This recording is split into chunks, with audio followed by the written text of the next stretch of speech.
Michel. Donc bonsoir à toutes et à tous. Je souhaite démarrer juste ce petit point par un point sécurité, prendre quelques secondes pour rendre hommage à Luc Noël qui nous a quittés la semaine dernière. Donc Luc était notre animateur sécurité et également un ancien maîtrise posté de l'équipe de Michel. Donc je souhaitais démarrer par ce point sécurité. Merci. Michel, comment vous dire ? Nous avons décidé de co-animer ce modeste discours en ton honneur entre Anne et moi. Il faut y voir là quelques symboles. D'abord la tradition, puisqu'en général il est coutume que le chef de service s'y colle. L'esprit d'équipe, puisqu'avec moi il existe cet esprit de partage des choses, les bonnes et les moins bonnes, mais rassurez-vous, ici aujourd'hui c'est une bonne chose. Respecter la parité, un peu facile.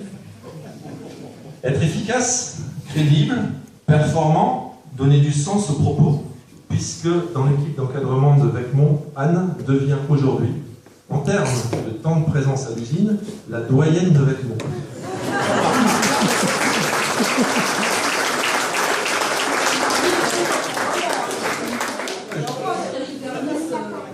Ayant ainsi fait plus de 14 ans de route commune, c'est bien à Anne qui est à même de mieux parler de toi dans certains détails. Enfin, le dernier symbole réside dans le fait qu'à vous deux, vous démontrez qu'il est possible, quelque part, de rapprocher l'Alsace et la Lorraine. Pour ceux qui sont déjà perdus dans mes propos, Anne est originaire de Nancy et Michel des hauteurs de Münster. C'est vrai. Lorsque, en 2001, j'ai quitté Weinheim, où Michel, tu avais, comme moi, commencé ta carrière chez Rocket, on m'a dit « Tu vas avoir la chance de travailler avec Michel Simon ». Cette chance a déjà été, pour moi qui suis Lorraine, d'être accueillie en Picardie par des Alsaciens. J'avais un peu de mal à me faire à la brique rouge, mais manger des vrais de l'œuf ou de la choucroute préparée par Agnès m'a aidé à surmonter le mal du pays. Mais rassurez-vous, les Picards et les Ch'tis de la bande se sont aussi révélés très accueillants. Je n'oublie pas non plus, Michel et Agnès, que c'est grâce à vous que j'ai testé le ski hors piste et à cause de vous que j'ai testé le ski de rando, ce qui fut la pire expérience de ma vie sportive. Mais j'ai voulu vous imiter. Toujours au chapitre des expériences originales, les conférences de l'Académie des sciences d'Amiens, avec Monsieur Jugot, notre ami spécialiste de la caroline minuscule de l'abbaye de Corbie, mais aussi spécialiste du maïs, du sorgho et de Parmentier. D'ailleurs, j'ose vous dire que Michel, un jour, à la sortie d'une de ses conférences, vers 23h30, dans un parking désert, m'a refilé de l'herbe. Il s'agissait en fait d'une de ses tisanes cueillies au cours de ses sorties avec son association de botanistes. Professionnellement aussi, bien sûr, j'ai pu compter sur toi, Michel. Mais j'en parlerai plus tard au chapitre des réclamations. Parce qu'on va faire quelques petits chapitres. Donc là, on va parler un petit peu de l'homme, des missions. Donc après un démarrage dans la grande maison, mais à Weinheim, au laboratoire, et déjà à la station d'épuration, tu reprends rapidement tes études à Nancy pour devenir ingénieur insider. La rançon du succès, ou peut-être pour Agnès la sanction du succès, j'en sais rien, vous amène à être parachuté en Picardie, avec moi, au milieu des champs de pommes de terre. Dans cette usine de Vecmont, que tu ne quitteras plus pendant, j'ai oublié, combien d'années ? 25 ans. C'est une aventure que tu mèneras avec tes équipes, entre mise au point des procédés amidonnerie blé, optimisation féculerie, construction et démarrage des voies sèches, extension des RCR, essais pilotes, conception et dimensionnement de l'actuel STEP, qui reste d'ailleurs aujourd'hui une des plus belles stations de traitement des effluents du monde, démarrage d'écoles et solutions ioniques, et j'en oublie certainement. Ce qui t'a guidé, il me semble, c'était toujours l'envie d'avancer, de progresser et surtout de trouver, d'innover. Ton approche était basée sur des fondements scientifiques, certes, mais pas que. Il fallait passer par les essais, les tests, les échecs parfois, mais pourquoi ? Pour se forger des convictions. C'est ce que tu m'as dit, il faut se forger des convictions. Et finalement réussir, sans oublier de mettre en place le suivi des rendements et les tableaux de bord, c'était déjà l'amélioration continue. Un des derniers exemples d'aboutissement est également l'écriture récente d'un book sur les systèmes d'épuration dans nos usines. Il n'y a pas d'égal, j'oserais dire, dans le monde, car rien d'aussi complet n'existe dans les bouquins. C'est ça le savoir-faire de Michel. Envie de bouger les lignes, proposer, innover, amener des idées originales, travail en équipe avec des maîtrises de jour et postées ont permis de prendre, je pense, un plaisir certain et un certain plaisir dans cette usine. En dehors de l'usine, il y a aussi des missions. La Chine, où tu emmènes tes agents de maîtrise avec Eric, l'Inde, des missions secrètes, un peu en Russie, les États-Unis, la Lituanie et d'autres encore. Il y a des déplacements avec Claude, notamment en Thaïlande, pour les hydrocyclones, pour les modifier, pour visiter les écuries de manioc, toutes neuves, la Hollande, pour le projet de la steppe, l'Allemagne de l'Est, pour la méthanisation, l'Ukraine, avec Claude et Laurent Beauclerc, pour les top feed, une d'ailleurs des dernières innovations technologiques sur les filtres avant séchoirs fécules, que nous testons pleinement et avec succès depuis cette campagne. En dehors de Vecmont, il y a aussi tout ton réseau Roquette, un réseau étendu avec tous les pans de l'entreprise. On va le faire à l'ancienne, les technicaux, les commerciaux, les gens de la recherche, et d'ailleurs l'ensemble de la population ici présente le témoin. Dans le chapitre un peu plus spécifique sur l'usine, on peut dire que Vecmont est une grande famille, une entreprise à taille humaine, qui a un avantage. Tout le monde se connaît, et où presque tout ce qui se passe remonte assez vite. Je dis presque tout. Il y a une vie dans l'usine, une vie à l'extérieur, il y a des copains, il y a des raids d'aventure, certains se reconnaîtront, il y a des sorties botaniques, Anne l'évoquait à l'instant. Vecmont est une famille où l'esprit d'appartenance à l'usine, à l'outil est marqué. C'est une usine attendrissante, attachante, attachante parfois, mais complète, avec une particularité, la campagne.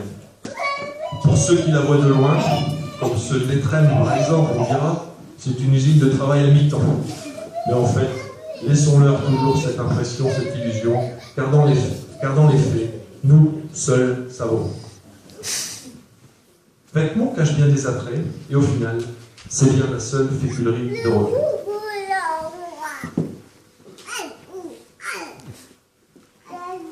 Pour caractériser ta vie à l'usine, notre vie au quotidien, nous avons décidé de vous lister des mots. Parce que quelques mots, c'était pas simple. Donc on en a choisi tout plein. Ce sera peut-être un peu long. Il faudra parfois être un peu initié. Mais on pense, Michel, que pour toi, chaque mot devrait faire remonter sa dose de souvenirs. Alors je commence. Donc la pomme de terre, les tubercules sont bien les sources d'amidon qui ne manquent pas de charme, de surprise. Et chaque campagne apporte son lot de surprises, nouveautés, richesse et diversité, climat, gel, pluie, panne, cadence, appro, pulpe, bactériaux, hypermine, épandage, odeur dans les bassins, rejet potassium, les clients.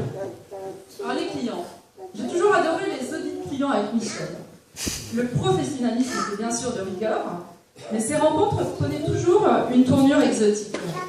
Avec les Japonais par exemple, comme Monsieur Imura de Tokai, qui arrivait à la gare avec une valise à roulettes plus grosse que lui, et qui exprimait sa joie d'une manière tellement drôle devant les escargots pendant le repas, qu'on se retenait pour ne pas éclater de rire. Voilà. Il y a eu aussi les Allemands de l'ex-RDA, avec lesquels on se faisait un plaisir de faire l'audit en allemand pour se les mettre dans la poche. Ou ceux qui étaient arrivés en jet de société, avec leur pilote, qui a voulu participer à l'audit, et qui était au final celui qui posait le plus de questions.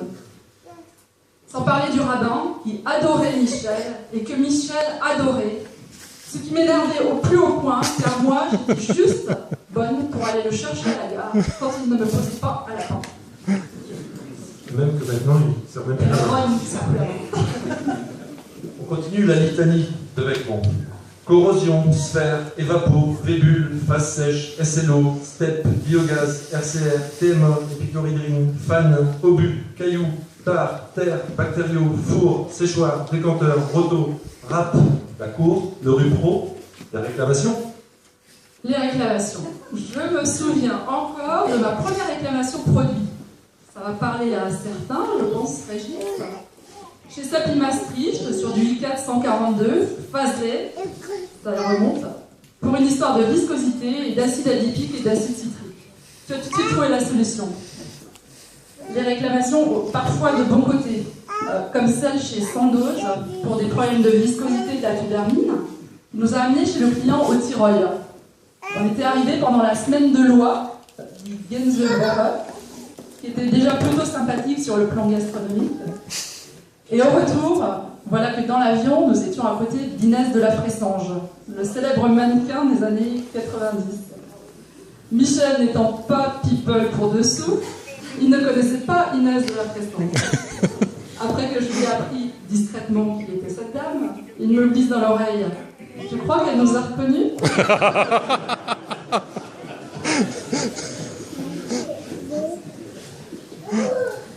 On continue un peu. Donc, Chirac, Agréal, les poussières, les portes ouvertes, les pigeons, la mitraillette, la plateforme, les marais, la l'hydride, l'ester, l'oxychlorure de phosphore, les partenaires, les relations humaines, la réduction des coûts, l'antimousse. Le fameux antimousse, remplacé par erreur dans du cléram alimentaire par du dégraissant. La faute du fournisseur, je vous rassure. Lors de cet épisode, pas de chance, j'étais malade et au fond de mon lit. Et au téléphone, Michel m'a dit « Ne t'inquiète pas, on gère ». Alors du coup, je me suis endormie. Comme je le disais, on a toujours pu compter sur nous. Et sur Patricia Contour dans ce cas précis. On continue. Le CP2F, la somme, les tops, les malingues, les BV, les 80 tonnes, le 80 tonnes, les bouts, les carousels, les clarificateurs, le flottateur, les hydros, le CSI, les prégels, et pour finir, les fameux cubiques qui atterrissent sur le bon coin.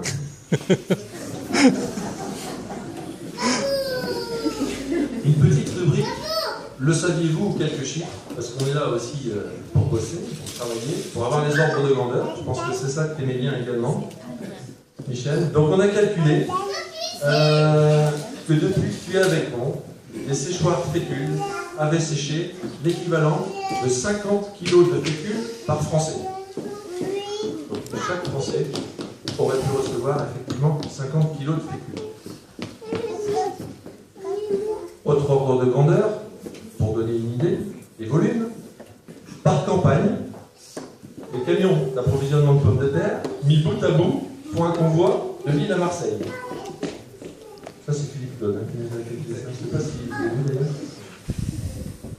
Autre ordre de grandeur, journalier cette fois, à raison de 5 pommes de terre de 10 cm de long par kilo de pommes de terre, on traite tous les jours avec nous l'équivalent d'une guirlande de pommes de terre de 2500 km de long, soit peut-être, par exemple, la distance de Vecmont à Bucarest.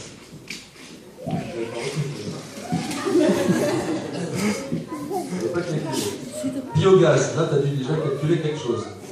Le biogaz produit par jour à la STEP représente l'énergie de 2 années de ta maison dans l'Est.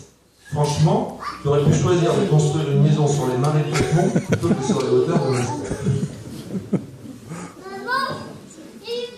Au chapitre de la retraite, il est temps maintenant effectivement de prendre du temps pour d'autres passions, pour ta famille notamment. Et dans les passions, il y a d'abord la construction. Tu connais enfin le béton, le ferraillage, les étanchéités, l'organisation des chantiers, les plannings associés. Et je pense que Claude et Jean-Marc auraient probablement préféré et auraient probablement apprécié que tu comprennes leurs contraintes un peu plus tôt. Parmi tes autres passions, tu vas aussi pouvoir t'adonner à Orchis purpurea, Epipactis muelleri, Dactylorhiza fistulosa, Imantoglossum iranum, Ophrys mascula, ou Orchis de l'homme pendu, en français. Les voyages, il te reste quelques pays à visiter avec ton sac à dos et Agnès.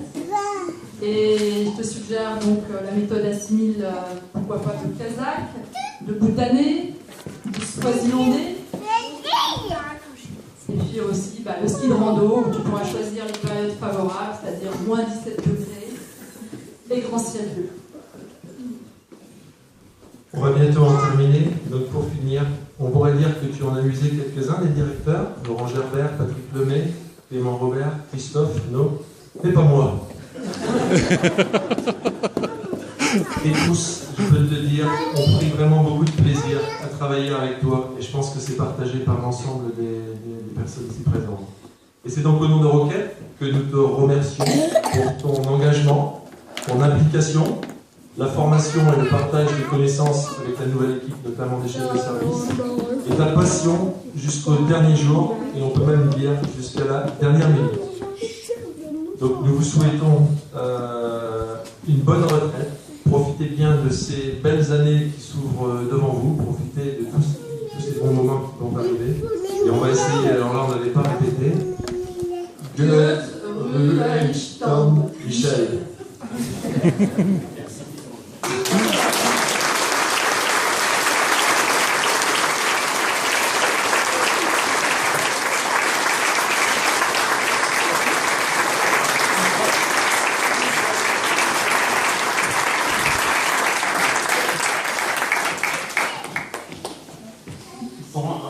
Frédéric et Anne ont mis la barre vraiment très haut. J'ai préparé un discours. C'est vrai qu'après ce premier discours, ça va être difficile. Maintenant, tu vas même m'écouter. Hein, ah oui, je te donnerai la main. Mais j'ai un papier en main aussi. D'accord, ça te permet. Déjà, la première remarque, c'est qu'on a le même nombre de pages. Ça permet de voir combien de temps moi je vais mettre. La deuxième remarque, c'est que finalement, je vais quasiment dire la même chose. Mais avec d'autres mots. Peut-être de manière moins fluette, pourrait-on dire. Donc voilà ce que je vous avais écrit, mais tant pis hein, si je répète, parce que Anne et Frédéric ont déjà dit. Donc ouais, c'est vrai que je ne maîtrisais pas le planning, c'est possible. J'étais un peu maladette. Donc je voulais vous dire que le temps est venu de vous remercier de tous ces moments passés avec chacun d'entre vous. Comme je vous l'avais écrit, le temps passe vite, beaucoup trop vite. Alors, la notion de temps change au cours de sa vie. Récemment, chez moi, je me suis amusé sur Internet en tapant temps et philosophie. Et je suis tombé sur toute une série de citations. Alors, je vous en livre une qui est d'Éric Tabarly, qui a écrit « Le temps se rétrécit ou semble s'accélérer à mesure qu'approche la date du but à atteindre. » Alors ça, je l'ai particulièrement ressenti le dernier mois d'activité. D'ailleurs, Frédéric ne me demandait-il pas de temps en temps si vraiment je voulais partir? Je connais aussi une autre citation qui aurait le mérite d'être sur le net. C'est Jean-Marc Dubal, qui est ici quelque part, et qui m'avait dit en 2004, le jour où il est parti à la retraite. Il m'a dit « Michel, tu verras, 10 ans, c'est rien. » Et récemment, je l'ai revu, il m'a dit « Et Michel, tu verras, 20 ans, c'est 2 fois rien. » Et je pense que c'est vrai. Parce que depuis mon arrivée en Picardie en 89, beaucoup de choses se sont passées avec moi. Des moments joyeux, d'autres beaucoup plus douloureux, encore récemment, que Frédéric a évoqué tout à l'heure. Alors, je pensais venir avec moi pour 3 à 4 ans. Et 25 ans après, je suis toujours là et je suis sur le point de prendre ma retraite. C'est ce que tu as dit aussi, hein, tout à l'heure. Un proverbe anglais, toujours trouvé sur le net, dit « Prends le temps quand il vient, car le temps s'en ira ». Il y a aussi un mécanicien avec moi qui s'est parlé très justement du temps. Je pense que Richard, il va se reconnaître assez rapidement. Alors, Richard, il avait une manière tout à fait particulière d'illustrer la vie et le temps qui passe. Voilà comment il faisait. Il avait toujours son mètre en poche, il le tirait et disait « Voilà, ça c'est ta vie. Donc tu peux regarder où tu en es actuellement. 60, 70 ans, c'est ici. Et donc, combien de temps il reste ?» Et il disait « Tu peux le mesurer toi-même. » Alors, effectivement, est-ce que ça dépend où on met la limite. Est-ce que ça va être 70, c'est pas très loin, 80, ou peut-être plus. En fait, l'expérience de mon beau-père Bernard, qui a le plaisir de venir aujourd'hui, me fait, alors qui est chimiste aussi et traiteur d'eau, hein, je peux le préciser, me permet d'envisager bien tous. Bécon est ainsi, on aime aller. Alors aller de différentes manières. Il y en a qui viennent en voiture, d'autres en marchant, d'autres en courant. Il y en a qui viennent à vélo, en moto, en sidecar, en tracteur, en 4x4, en autocar, en pick-up, en camion-benne, en camion-citerne, on a tout vu, en grue, en ULM, à cheval, à Zodiac, et même en aviron, en raquette et à ski. Edmond a marqué tous ceux qui sont passés par ce site. J'en veux pour exemple d'anciens qui sont venus se ressourcer aujourd'hui même avec moi. Alors il y a Bernard Cousin qui a dû quitter, je pense, en 93, mais je ne suis plus complètement sûr, je ne le vois pas là. 90, oula. 90 déjà. L'effectif s'est pas mal renouvelé depuis. Il y a eu Philippe Manfat qui devait venir, mais que je ne vois pas. Qui lui est certainement parti en 2000. Denis Leroy, qui m'a fait le plaisir de venir de Vic. Alors je pense qu'il a quitté vers 2001. C'est ça? Pas bien. Ensuite, il y a eu Clément Robert, Guillaume Fichier qui est ici même, et Christophe qui a fait le plaisir aussi de revenir, et Philippe Claude qui malheureusement est pris aujourd'hui. Mais il n'a pas pu s'empêcher de venir il y a 2 semaines. Alors, dans ce monde qui s'accélère, mes motivations pour prendre la retraite sont avant tout de prendre le temps. Alors le temps de me consacrer un peu plus à la famille qui s'agrandit et qui est devenue en partie Picard. Vous voyez, ils sont en partie ici, il y en a quelques autres qui ne sont pas là encore. Je tiens aussi à remercier donc, mes enfants Nathalie, Valérie, Légendre, Joachim, Benoît d'être venus aujourd'hui. Ils se sont libérés spécialement pour ça. Et ils sont venus bien sûr avec la toute nouvelle génération. Le temps aussi de retourner en Alsace pour nous y installer, Agnès et moi, et retrouver les amis du bon vieux temps et de pouvoir accueillir les Picards que vous êtes, ou les Nordistes, on va voir cette souris là-bas, autour d'un verre de Riesling, comme pas chez nous. Au cours de ces 25 années passées avec moi, c'est pour ça que je savais que c'était 25. Vous m'avez tous, de manière différente, permis d'évoluer, parfois même sans vous en rendre compte. Je ne peux pas vous citer tous, ce serait beaucoup trop long. J'en évoquerai que quelques-uns, simplement par manque de temps. Alors, je tenais à parler de Patrick Furtès qui est venu, parce que c'est Patrick Furtès qui m'a transmis la rigueur scientifique dont parlait Frédéric tout à l'heure. Alors, Patrick me disait, tu dois tout vérifier, rien ne doit être laissé au hasard. Au risque d'agacer quelques-uns à force de tout vérifier. Ça, il y en a beaucoup dans l'usine qui s'en sont rendus compte. Patrick me disait même, d'ailleurs, on ne peut même pas faire confiance à soi-même, car naturellement, on ne voit, on ne retient que ce qui nous convient. Nous lui sommes redevables, à lui et à son équipe, de la réussite décathlonique et du RCR. Je sais pas où il est là-bas. Donc, je suis vraiment très content de le voir ici. D'autant plus qu'il vient de l'Est aussi. J'aime à voyager à travers le monde et j'ai eu la chance de connaître Roquette, et grâce à Roquette, le monde du travail à l'étranger. J'ai eu le plaisir de découvrir avec Alex et Eric la vie en Chine et de rencontrer nos collègues chinois ravis de participer au développement de Roquette. Alors là, je le répète, ce que Frédéric a déjà dit, ça montre que si c'est dit 2 fois, c'est forcément vrai. J'ai pu découvrir avec Yann la vie en Lituanie, Yann et Christian qui sont tous les deux ici, visiter Vilnius et Riga, découvrir l'Inde avec d'autres, visiter des sites en Ukraine avec Claude et Laurent, la Thaïlande avec Claude, la Russie avec Serge. Ouais. Tu peux la poser la voiture peut-être. Voilà, l'activité qui m'a certainement le plus marqué avec moi, c'est l'aventure de la station d'épuration avec Nicole et bien d'autres. Et nous en sommes tous fiers. Je reprends la phrase que Frédéric a dit tout à l'heure aussi. Patrick Lemay, qui malheureusement n'a pas pu venir ce soir, l'a qualifiée de plus belle station d'épuration du monde. D'ailleurs, lorsqu'on la survole en ULM, on est forcément d'accord avec lui. Alors, mon petit-fils Louis est ici. Il m'a dessiné l'usine et la station d'épuration et il va vous expliquer à quoi sert une station d'épuration. Essayez, vas-y. Parle fort, hein. Vas-y. À quoi sert une station d'épuration? Qu'est-ce qu'elle fait? Dis-le plus fort. C'est pour nettoyer l'eau. Voilà, exactement, c'est pour nettoyer l'eau. La relève est assurée.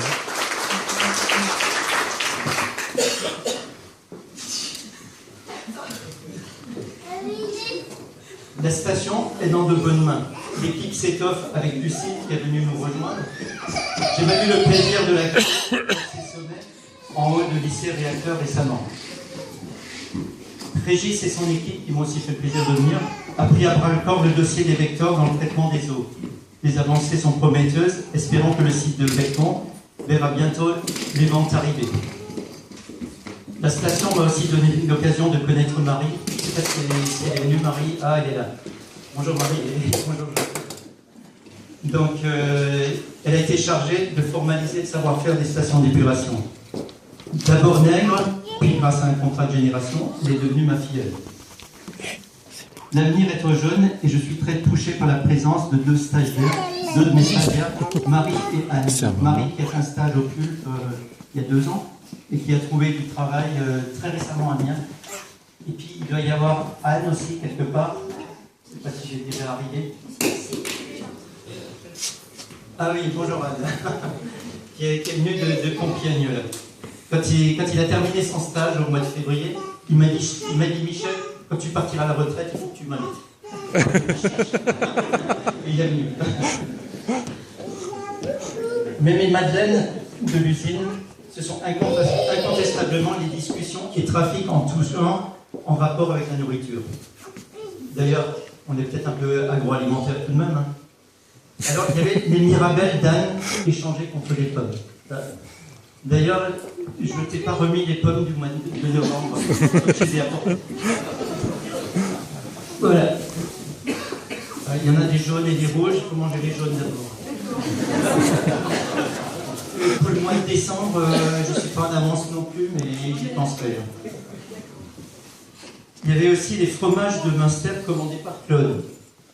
Alors pareil, je ne les ai pas livrés encore, donc je les ai apportés. C'est aujourd'hui ou jamais. Surtout que ça ne se conserve pas trop bien. Merci Michel. Bah, je t'en prie. Il y avait aussi le gibier de la baie de Somme, apporté par Laurent et croqué contre des Münster. Il y a encore des Münster. Il y avait des séances photos avec Estelle pour mieux apprécier sa première construction en pain d'épices. Ouais, avec une architecture spécialement et typiquement alsacienne. Et j'en oublie certainement d'autres. Nous avons aussi eu l'occasion de parler de nos loisirs, du ski avec Ludovic. Ludovic qui est presque toujours en vacances, sauf aujourd'hui. Voilà, les pubs, ça va bien. Ouais. On a parlé de raid d'aventure avec Guillaume et Bruno. J'ai fait dans ma jeunesse un raid d'aventure avec Guillaume, pour le compte de Roquette, c'était en 92, je ne sais pas trop comment. Organisé d'ailleurs par Bernard Cousin. Avec Polytechnique. On discute aussi de marathon avec David, Stéphane, Pascal, de tracteur avec Jean-Pierre, de l'île de la Réunion avec Patricia et Jean-Bernard, de nuit à la 8 avec Laurent, de sidecar russe qui suscite l'admiration des clients russes avec Laurent, d'anémone pulsatile avec Frédéric, qui d'ailleurs a découvert la même plante dans son jardin, de plongée avec Eric, de pêche en mer avec Claude et Jean-Luc, de jardinage avec Jean-Luc, Didier, Jacques et bien d'autres, de chasse avec presque tous. J'ai aussi eu l'occasion de découvrir le Portugal grâce à Salvador, que j'ai vu tout à l'heure. Et puis Bernard, parce que son épouse est portugaise, si j'ai bonne mémoire.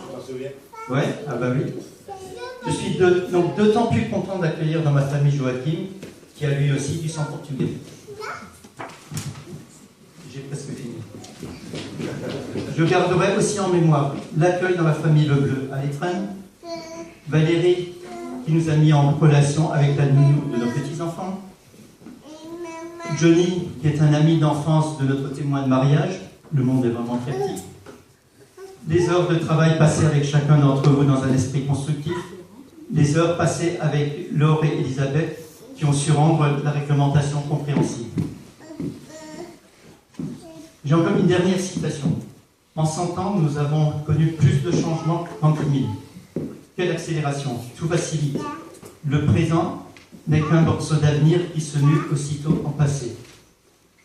Alors j'ai cette citation simplement parce que un jour, Jean-François, qui est rentré dans mon bureau, m'a dit « J'aime ce monde qui change ».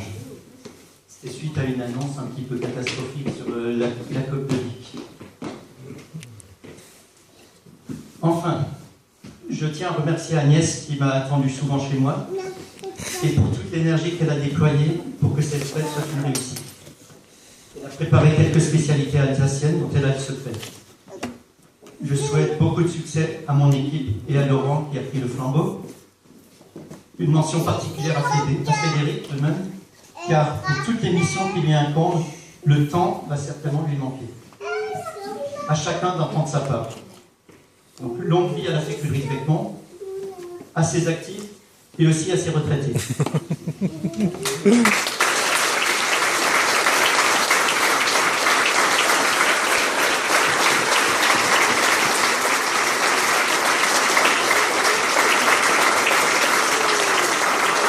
Merci. Ce que je vous propose maintenant, c'est qu'on boive un petit pot, un petit crément d'Alsace par exemple, ou alors des boissons non alcoolisées. Agnès a préparé des sirops de fabrication maison.